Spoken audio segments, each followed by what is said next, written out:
Well, we're logging here on a kind of a rainy, getting toward late July day. We're going to cut this maple tree. First couple things you got to think about. First thing you want to think about, is this tree on the right property? And the answer is yes. The property line's way over there, a couple hundred yards. Should we cut this tree? Yes. Why not? It's a nice, good-sized maple that's about reached maturity. The heart starts getting bigger. We got several nice young maple growing all around us here. It should be cut. It'll allow everything else to grow better once this is cut. Can we access it with the horses? Yes. We can go right back the way we came, where the horses are. We can go out this way. We got a couple different options. Is it safe? Yeah. We can fall right on top of this top over into that direction.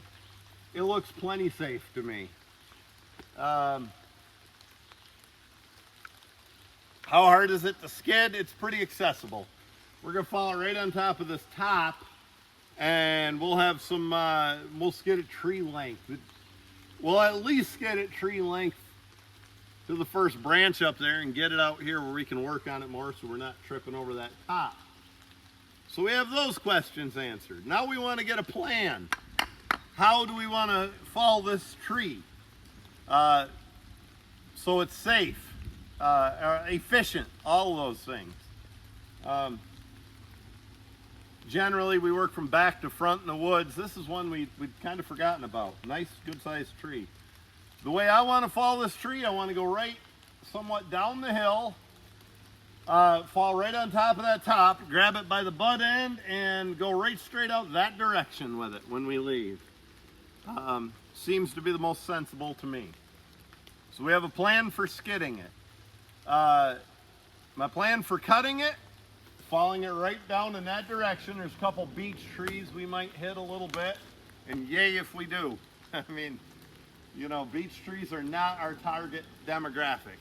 Maple, cherry, soft maple, hickory, you know, stuff like that is.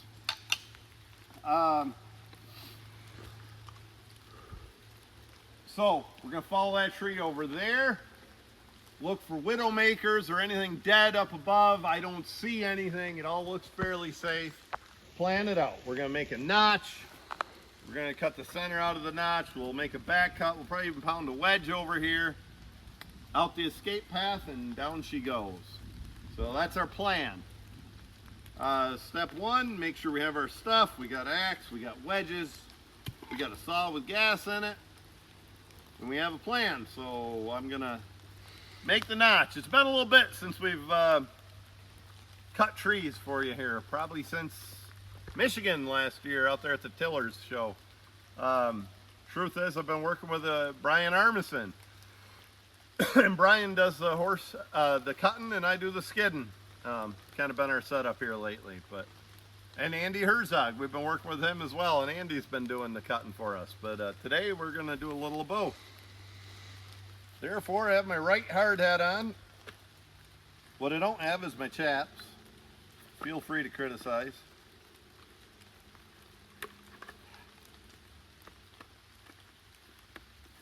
There we go.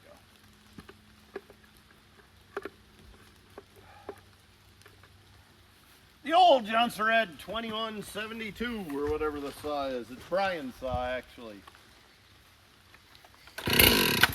Rum!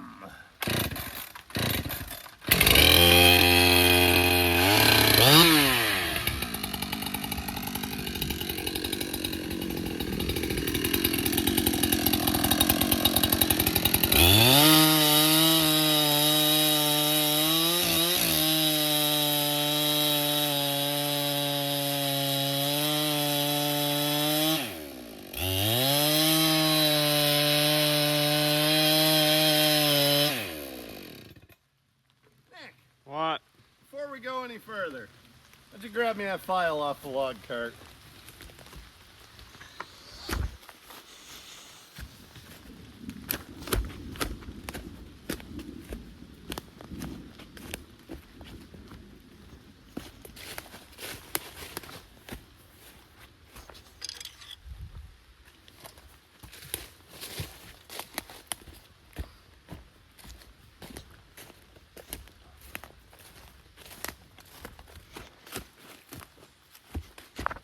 before you pick on Brian about a dull chainsaw, I want you to know I've been using this saw to trim up and cut a path back into these logs and stuff for the horses, and that's a sure quick way to dull a saw, because when we cut a little dead tree or something and making a path, we cut low to the ground, and sometimes we get the ground.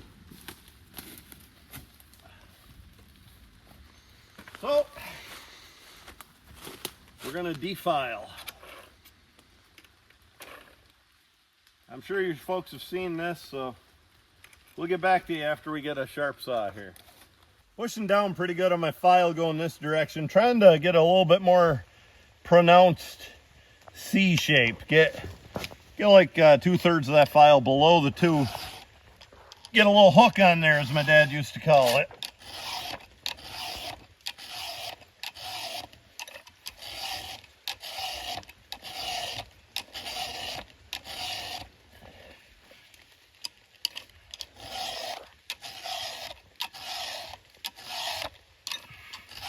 Might take a couple filings to get her perfect.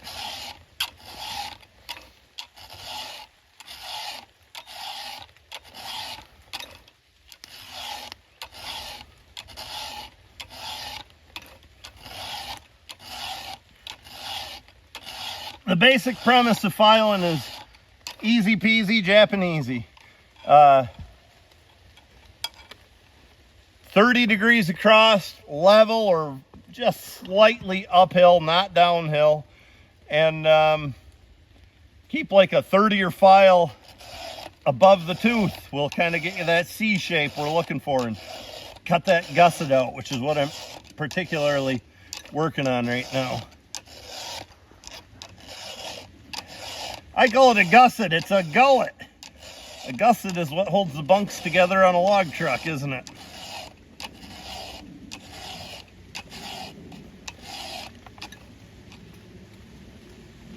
Got her, I think. All right, just to make life a little easier, this tree we're fixing to cut is going to fall onto this tree top. I'm gonna make a little cut right here and get this top sitting a little lower, make life a little easier all the way around.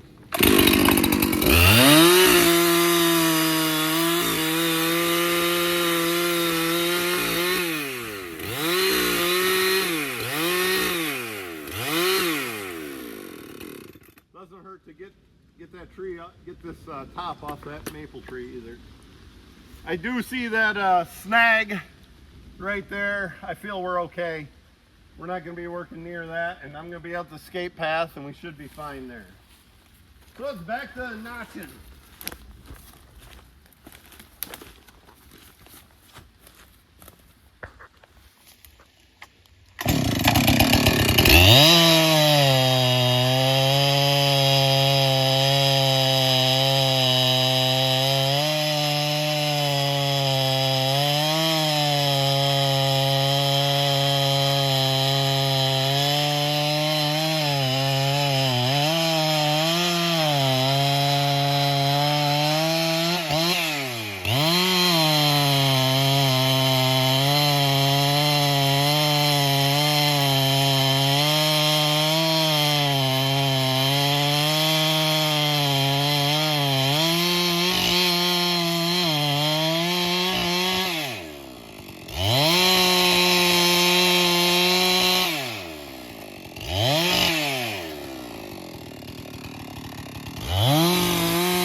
Here's another consideration. Is your skidder, your bulldozer, your tractor, your four-wheeler, your pickup, your horses, your oxen, your donkeys, whatever the hell you're skidding with, is that in a safe spot? And the answer is yes. They're out of the way over there. They're wondering, why the hell is Brant taking so long to cut this tree? This tree has a little lean toward you, the camera. Not substantial, but a little lean. Therefore, I'm going to cut on that side of that tree first and finish over here on this side and be out that escape path. So we have our notch, and I cut the center out of the hinge. That way I'll have about 1.5 inches of hinge all the way across with the center cut out. Again, there's nothing between my feet, but I have plenty of strength sideways. And it's the same thing with that. My dad taught me that when I was young, and I cut the center out of even firewood trees. I'm a big one to cut the center out of the hinge. They wedge easier. You don't have much damage from the stump up. Just a damn good idea to do on hardwoods. I can't speak to you softwood fellas. Now we're going to establish our hinge and make our back cuts. And we do this the modern way, from front to back. That way it gives us a lot more time to get out instead of standing here racing and cutting as the tree's falling. By the time that tree starts to tip, I'm well out the escape path into safety. Just a notch, a note on the notch. If you watch sideways, from a side angle, I've got a nice open face notch. Generally, the bottom of my notch is around, it's about the same angle as the ground. I don't do one of those notches where I start up here and just barely skim in there. I get in there a little bit. What happens with that notch, maybe I'll show you like Pac-Man here. If I had a narrow notch and that notch closes and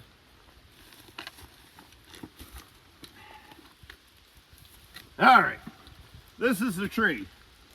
If I had a narrow notch, like this, the tree falls. Now the notch is closed. The tree can jump off the stump and go backwards. You lose more control. But when I have this nice open notch, the tree is nearly on the ground before the notch closes. And that hinge wood holds till your tree is almost to the ground. That's why we like more of an open face style notch.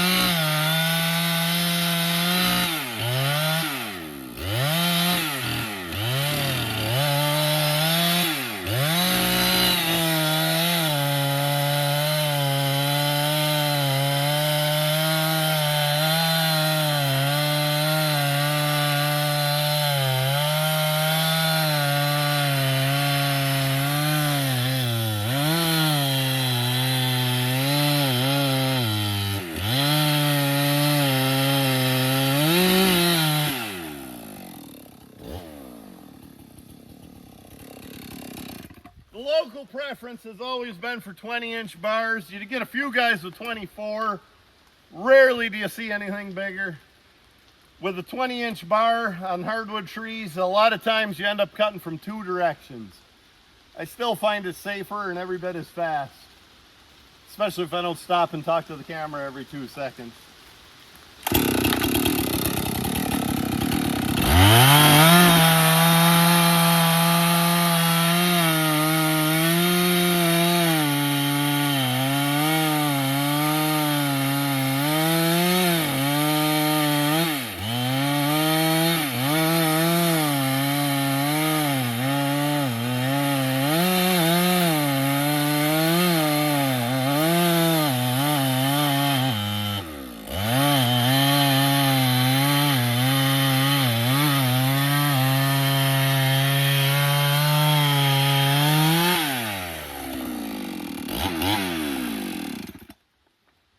So I left a little bit holding here.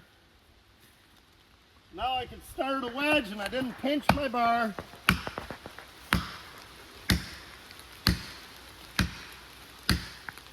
I got that wedge, or is it I have that wedge?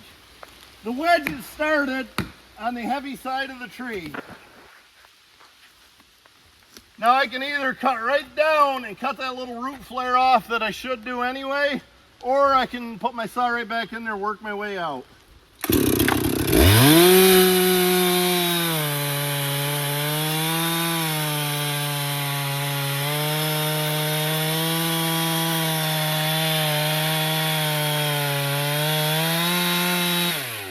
Trees start to fall, and we're out to skate past timber. Perfection. Right on that beech tree, like I said. Plenty of hinge wood holding. The saw wasn't quite as sharp as I could have made it. Darn good tree to cut as we look at it here. Tiny little heart. A lot of clear, 4 clear sides on this essentially. Really good white wood, no ingrown bark. Good round growth rings. You really didn't see any of this where I split it and I pulled fiber. And that's a product of cutting that center out. So now I'm going to cut this stump shot off. That way it doesn't bind on my cart or on other logs or anything like that if I cut this stump shot off. And then I'm going to trim this up. And then we'll mark out some logs. We'll probably hook the horses to it as well.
Sometimes when you walk through a woods that's been logged a couple years prior, you'll notice a nice level stump.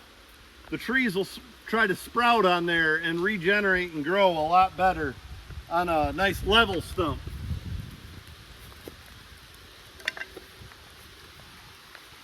You saw when we cut that branch off there, this tree did exactly what it should. It pushed it down. It made everything a little safer for us. A lot of the key to logging is thinking ahead to the next step. Speaking of that, you just saw me trim this. That actually started before the tree was ever fell. I trimmed a little bit right here. I trimmed some here. You're going to trim it anyway. Do it while the tree is standing. People say, man, you waste a lot of time and a lot of gas trimming the ends of the logs. You're damn right I do. This log skids easier. It's lighter. You get more logs on the truck. It rolls easier at the sawmill. All the above. We're going to cut a 10. It's not unreasonable to think this log might be veneer. 10 foot is a good veneer length. When I started logging, one of my log buyers was Lee Bull, great man from Machias. Some people compare me to Lee in the way I buy logs, and I find that to be a high compliment. And Lee Bull told me it's always hard to go wrong cutting a 10-foot butt log. And I find that true. I don't say, you know, I try not to say always and never. What are those called? Superlatives? Think so. I'd say 90% or 95% of the time that's true. Kind of like a horse's swirl. It's not always or never, but most of the time that's accurate.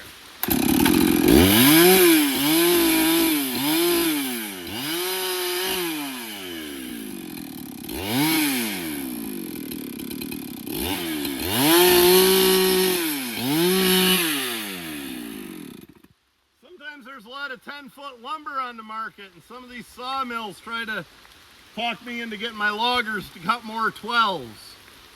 Well, to begin with, 12 is seldom the right length. You get a lot of taper on a 12. Your footage goes down. A lot of times, once you get past 10, you start seeing defects in the log. And now your second log is messed up, and I'll demonstrate that right now. So we made a 10. We're gonna come out 4, like golfing. 8. See that leaf up ahead of us? That's where we ought to be cutting this, right? That's where that tree breaks. Now, we have 2 good 10s. We have, at bare minimum, that's going to be a prime plus grade. And this is a prime. As a matter of fact, this is almost good enough that I would sell this, give the log buyer an option to buy this as a double. Now, if I cut a 12 there, my only option is to cut an 8 here, and 8s don't grade nearly as well. For instance, prime plus grade in 8-foot lumber, 8-foot logs, has to go up to, I think it's 18 inches, and be particularly clean. Prime plus grade, and even as short as a 9, but definitely 10s, only has to be 16 inches. And 8-foot lumber never sells as good, you know, through the mill. So there we have our pair of 10s. This would be a good double to sell. I hate buying doubles as a log buyer, and I'll get into that in a moment.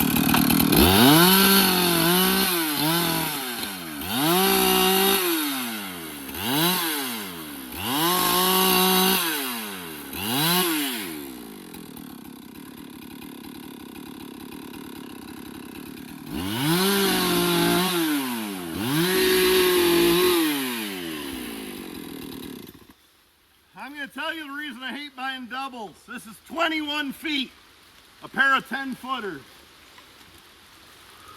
A lot of times have a dime-sized heart on each end in perfect wood. You cut it in the middle, it could be 50% hard or bigger.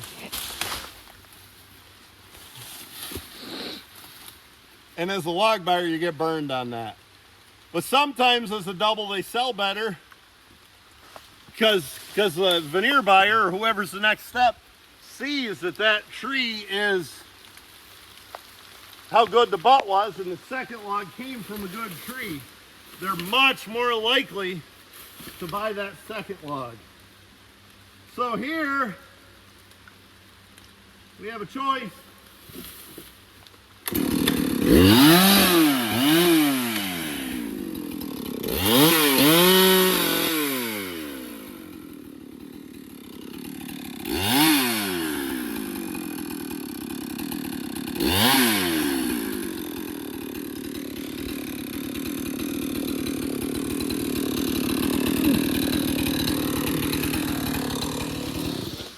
In all likelihood, I'm going to cut this log as a 10-foot log right to there. I possibly would go to a 9, but probably a 10. And then my top log will be all the way down to a number 1 grade at best. And that'll be an 8-foot log.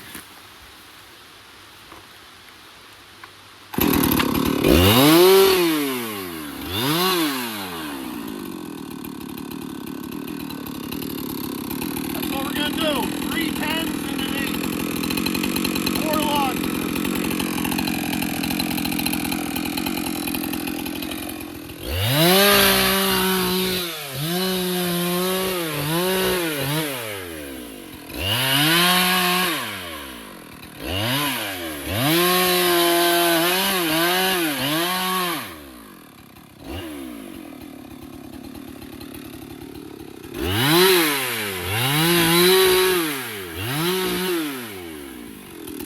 That's a pretty decent stick of maple. Now you look up here in the top of this tree and you will see we missed this good hard maple here, which was my plan. We hit that beech tree, which was already had the blight and damaged. I probably should just go ahead and cut that beech tree. We saved a few other maple, like that nice one there. Exactly what we planned. So, speaking of thinking ahead to the next step, we're gonna hook our horses onto that other end. Well, that tree is lifted nice and high. Then we're gonna cut this loose. Then you know what we're gonna do, Nick? What? We're gonna get out of the rain. Good. But yeah, keep this in mind. I hit that beech tree on purpose. Because, you know what I have in common with dead owls? I don't give a hoot. I just as soon hit that beech tree. But I do give a hoot about hitting these nice maple and some of these other trees around here.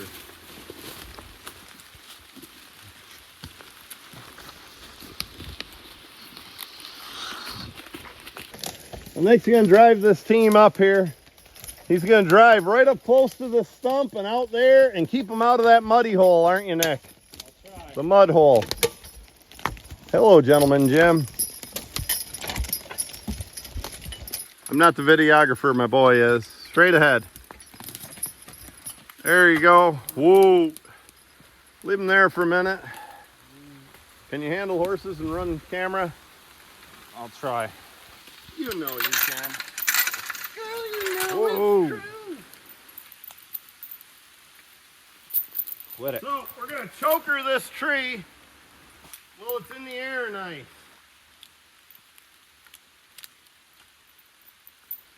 And then we're gonna cut it. Generally, okay, but here, take the camera and just jump off the other side. Whoa! Back. Whoa, back. Good boys, back. Whoa. Ooh.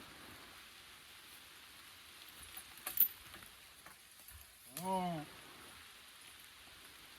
Oh, tell you what, I did a video about these lines the other day. Whoa. And I thought about deleting it. Whoa. Because I was pretty negative, and I'm not a negative guy. Whoa. But I don't like these lines, and you guys might as well know it. And right here's why. Whoa. I just can't hang on to the damn little thing. Nick, why don't you watch your heads, and I'll get that cut off. Whoa. Keep them nice and calm. Shut the camera down. So that worked pretty well. We cut the tree and then this butt end lowered. Everything's going according to plan. We're gonna head right up this road, except one thing. We gotta make sure that road's open out there. So I'm just gonna pull them ahead a little ways, and I have a plan if it's not open, but we're gonna pull them ahead a little bit and then give that a look.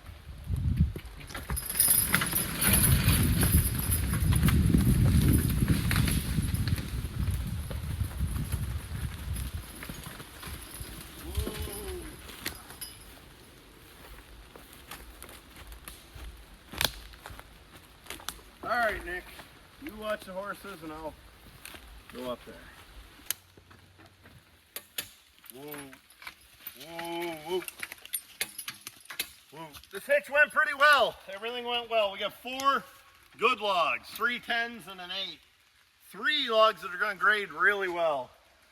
We went through a little muddy spot, barely left a mark. That's kind of where our luck ended. We got top across the road. Not really a road, but across where I'd like to skid up there. But we have a way around it. Nick? What? I like that. You got something like that hot. Yeah.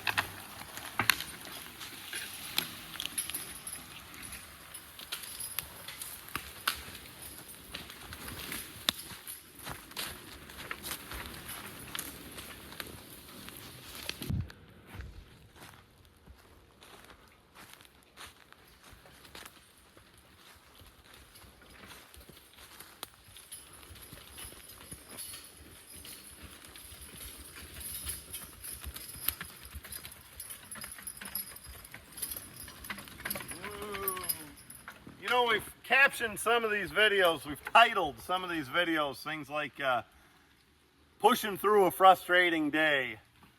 A week or two ago we had one called Logging is a Grind, a Steady Grind. Mama said there'd be days like this. We had one like that. We had one where it said some good plowing and some bad plowing. Seems like when things go right, they go right. We got a nice hitch of maple. Everything's going pretty well. We have it lifted well.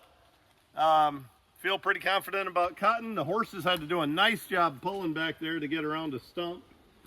Just, you know, makes up for some of the rougher times we've had. Nick says we'll head to the landing. By God, we'll try to beat the log buyer there, huh? Yep.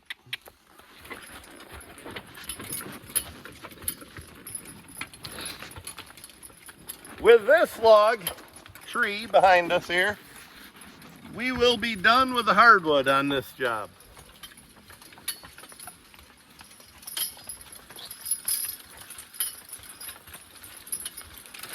Everything after this will be, in fact, we're only going to cut one more load and it's going to be hemlock. Ah. Yeah. Oh, just my ankle a little bit. Good thing you get your big white boots on. Yeah. Your black white boots. And an old suitcase. So yeah, there's a lot of timber behind us. Look how easy the horses are marching right along. That's our cart doing its job, our D-ring harness doing its job. I'm liking everything about this hitch except our slippery, tiny little baby line. With that said, Andy Herzog, thank you very much for loaning me these lines. I probably wouldn't be driving horses today, or at least the other day, if I didn't have them as spares. And I'm willing to bet that's the reason Andy was pretty willing to loan them out, because he prefers his other lines as well. The pattern's good, it's just they're so small you can't hold on to them, especially when they're wet. I'm not a Biothane fan anyway. Well, we'll see you folks again on the landing.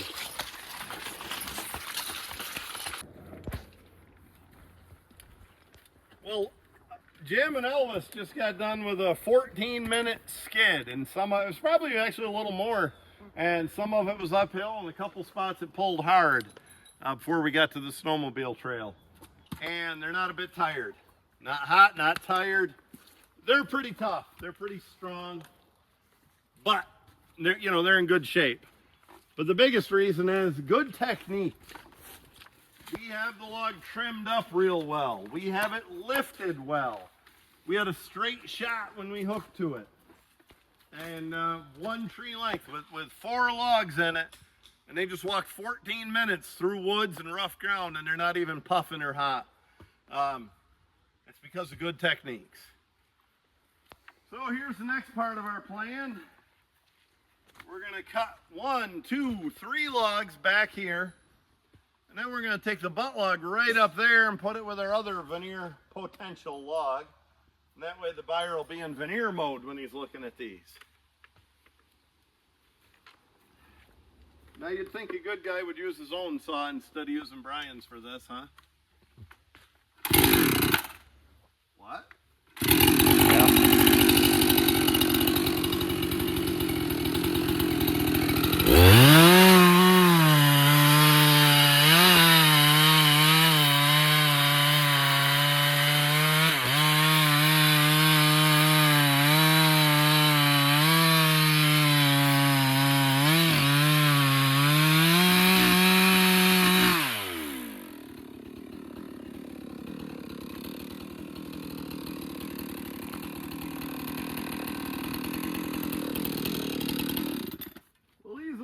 Just a squirt.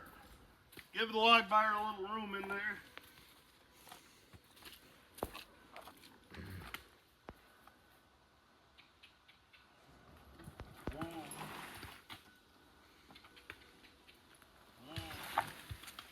Good boys. So there's our 8-foot log. Let's look at it. If I was a log buyer, I am. To me, that's a 13-inch log, 8-foot long. Pretty decent on Nick's end. Up here on the scaling end, that's a 14-inch log, actually.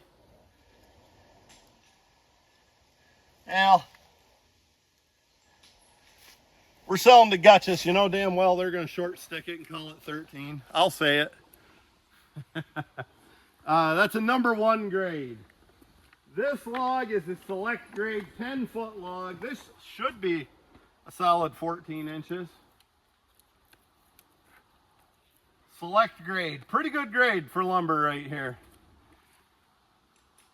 Yeah, that's a good 14-inch log no matter who's scaling. Select grade. We probably have a prime and a prime plus, if not the next step up to maybe rotary or slicer.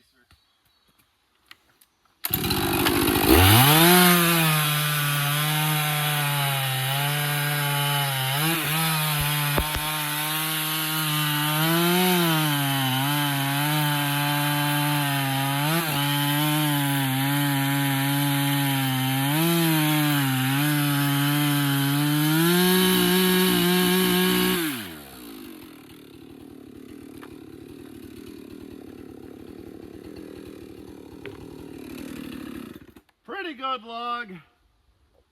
It's a prime. It's going to be 15 inches. It shows, and actually I cut it near a defect. You can't see it now. It shows this and just a touch of that.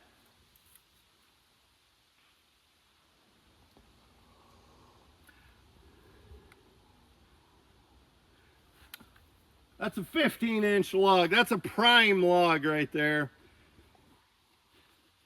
I'll bet you as a 9 that might get a little better, but we're not going to try it. We're going to take the board footage.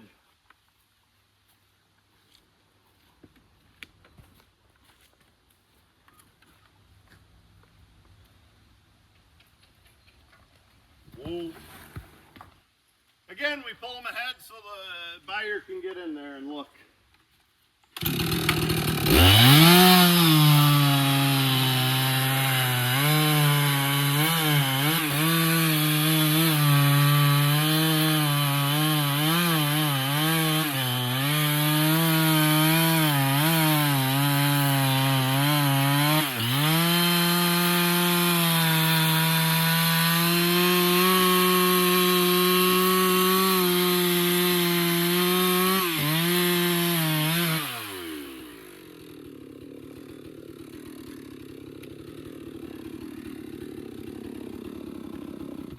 I'd say that log's as good as it looks. Small-hearted, even growth rings.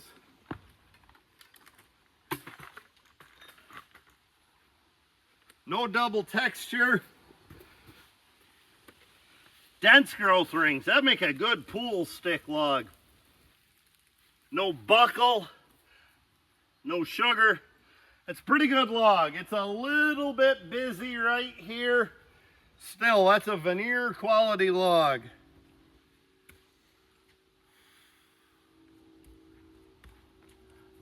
So what I'm going to do is we're going to put this next to our other veneer quality log up here.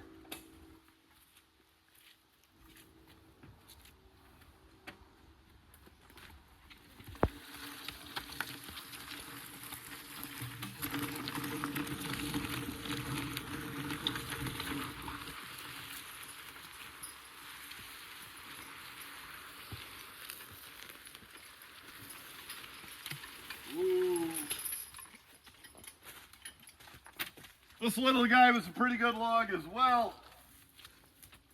We skidded it through some mud, so I made a fresh clip on the end of it so the log buyer could see it and see that it's a good log. You're welcome, Shadley.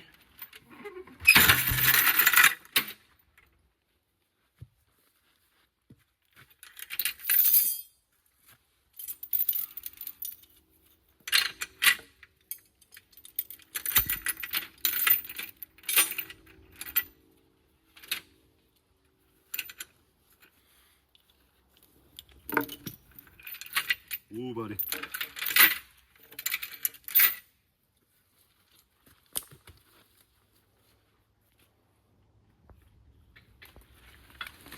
Ooh.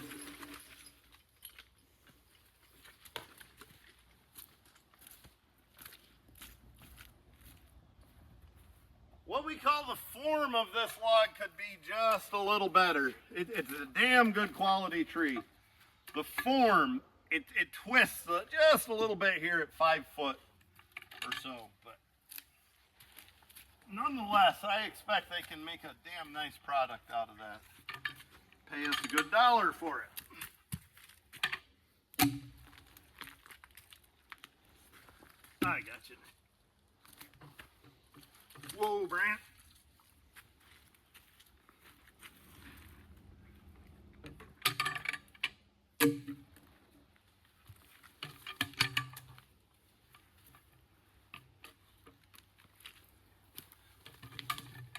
Not bad.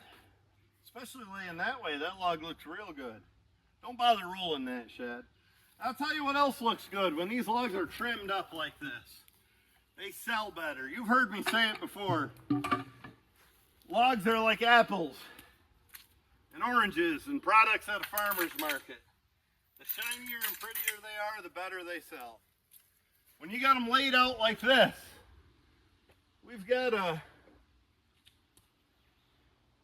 most of a truckload laid out right there, all in one neat row.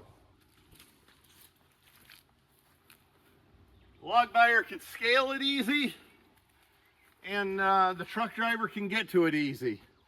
When you've got them laid out like that and you're doing the best you can, they're going to sell better.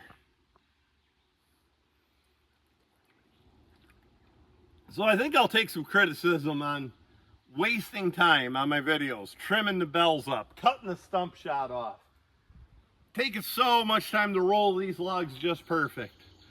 But I'm going to tell you, I guarantee a good logger who does those things can sell logs in a down market when nobody else can. Maybe not nobody else, but very few guys can. When half your guys get cut off because the mills have too much inventory, your good quality loggers who do things right can still sell logs. And when you lay them out, it's just so much easier. It's easier on you, easier on the driver. You could get log truck drivers when nobody else wants to come, you know, or when they got a lot of work, and they're going to choose your landing if it's nice and easy over somebody else's. And if you're not trucking logs, you're not getting paid. I learned that one a long time ago. So yeah, all the pissing around I do, I'll take a little criticism for it, but I'll be grinning when I'm selling logs and nobody else is due to inventory or markets or whatever it is. Everybody knows that in a sawmill, inventory is right twice a year. Once on the way up and once on the way down. Well, let's go get a big quaking aspen, son. Okay. Gentlemen, hey, I wanted to point out, we're going to talk about core defects. The farther up your tree you get, the closer your core defects are to your usable wood. I really wish people would go back and watch one of our earlier videos on core defects. If you go in our playlists, it's in there as core defects. It's in the logging and forestry, log buying and forestry. This log, 13-inch, 8-foot, number 1. This log, 14-inch, 10-foot, select grade. This log, 15-inch, 10-foot, prime grade at minimum. That's a rotary grade in a good market. And here's the butt log to it. We're coming up on it. 16-inch, probably a veneer grade at minimum, prime plus, small-hearted, good log.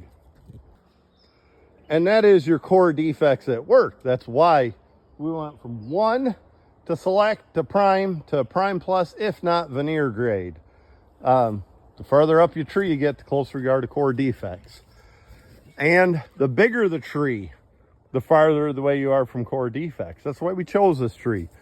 And look at the size of these. We had some decent sized ones. We had some smaller trees growing around them, and when you cut these big trees, the smaller ones get some sunlight.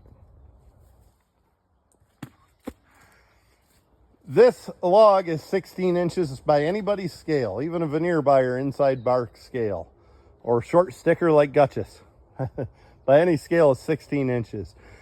And really, when you're cutting hardwoods, if you're not getting 16 inches and up, you're not getting the scale. You're not getting the grade you should be getting. Ash is different. You got to cut it down small, but because it's dying. But regular hardwoods, Keep your lugs, at least your butt lugs, 16 inches and up, and you're gonna make a lot more money.